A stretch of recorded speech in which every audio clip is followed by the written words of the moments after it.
السلام عليكم.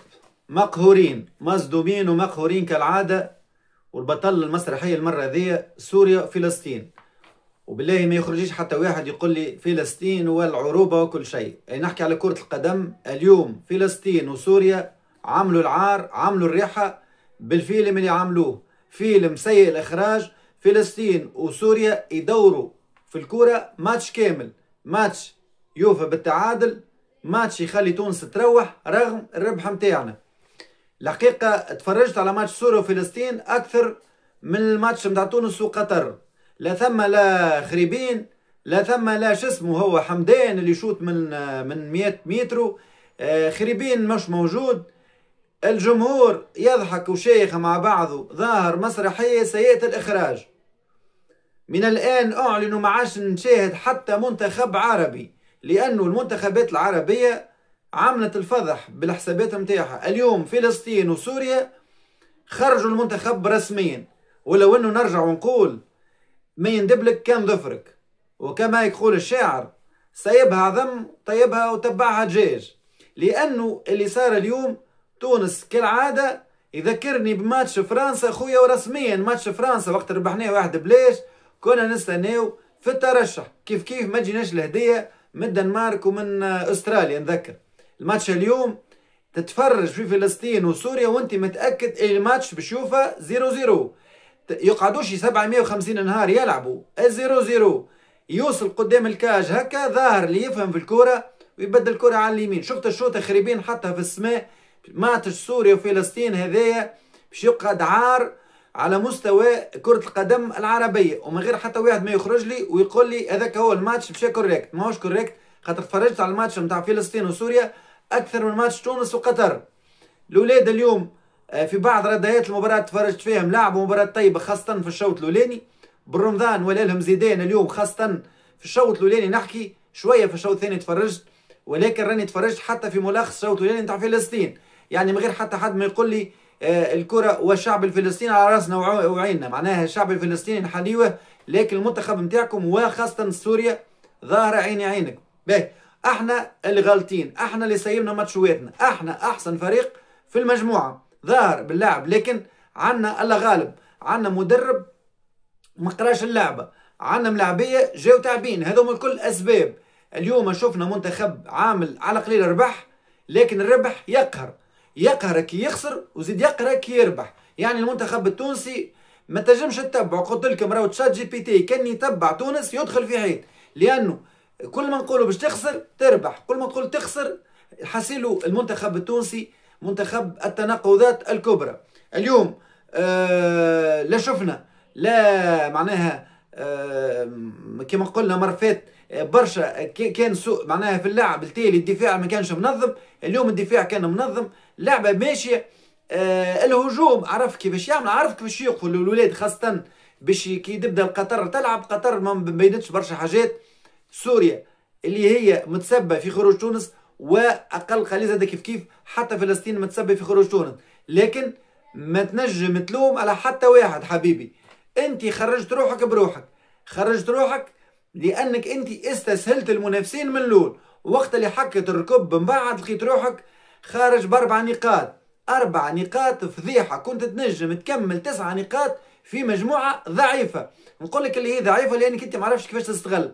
ماتش سوريا كنت خير من سوريا ب1000 مرة، تربحك 1-0. ماتش فلسطين لعبت ماتش ممتاز اكسترا 2-0، تخلي فلسطين ترجع. اليوم كي قلنا احنا هزينا يدينا وقلنا ما فماش ترشح، تونس تربح يا ابو قلب. تونس تربح في الماتش الاخراني باش تخرج اكثر، زيد تقهرنا اكثر بالربح نتاعها اكثر من الخساره. الحقيقه واحد غاضب جدا على الشيء اللي صار، ومقهورين لانه ولينا نلعبوا وما يجي كرة بيدينا تربح لي 10 بلاش. راهو ما ترشح، لانه الناس كل ظاهره متفاهمين بشوفها 0-0. راهو شيء يعمل العار. برا تفرج في الملخص نتاع سوريا وفلسطين، وبعد ارجع حط كومنتير في الفيديو، لانه بالحق ماتش كي تتفرج فيه ولا فرصه. يا رسول الله ما عادش تعرفوا يلعب كره قدم للدرجه هذه. حكم المباراه يعطي ضربه جزاء، ضربه جزاء يرفضها الفار يرفض ضربة جزاء، وانا قاعد نسجل. يعني نشوف تونس ماركات الثالث، ولكن النتيجة في فلسطين 0-0. وانا متأكد اللي سوريا وفلسطين باش يوفيوا المباراة تعادل. هذا هو شنو صار اليوم. الحقيقة انا شخصيا ما عادش بشجع حتى منتخب عربي خلاف تونس او الشقيق الجزائر، لانه بالرسمي خيان حيط في الحيط، جيران نلقاو بعضنا. معناها هذا كلام ما نحكيوش، لانه الجزائر هي تونس، تونس هي الجزائر، هذا موضوع اخر. ولكن هالشعوب العربيه خاصه الخليجيه عمرك ما تعول على المنتخب. القضيه الفلسطينيه فوق روسنا، لكن كرويا تعمل على روحك خويا، وراهو كما قلت لك من الاول ما يندب لك كان ظفرك في الدنيا هذيا، وخاصه في كره القدم، لانه سامي طرابلسي ما عرفش كيفاش يتعامل مع المباريات، خاصه المباراه الاولى. المباراه الثانيه رجعوا عليك زاد باتمون، حسابات كبيره باش تكون وبعد نهايه الكاس العربيه هذيا، لانه المنتخب التونسي روح رسميا.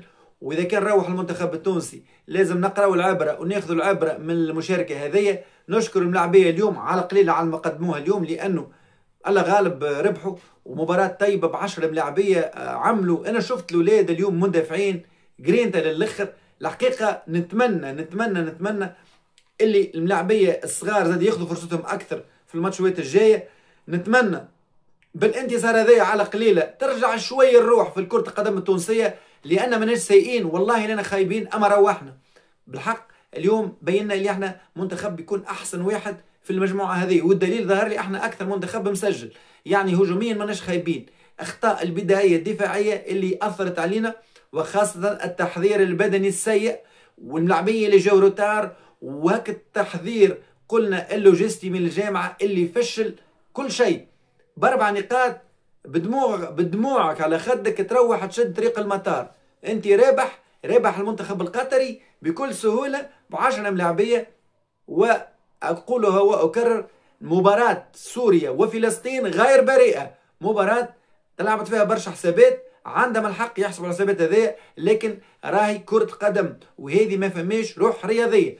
دونك ما ماناش باش نبكي ورانا احنا كتوانسه، احنا نفتخر بمنتخبنا رابح ولا خاسر، وسنعود اقوى ان شاء الله.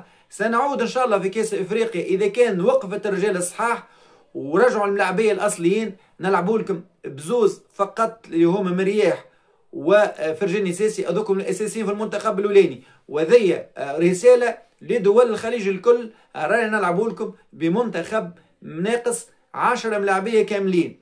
هذا هو اش نجم نقول. اذا كان ماكش مشترك اشترك في القناه ميكرو سبور 24. تحيا الرياضه، تحيا تونس، تبقى تونس شامخه. سلام.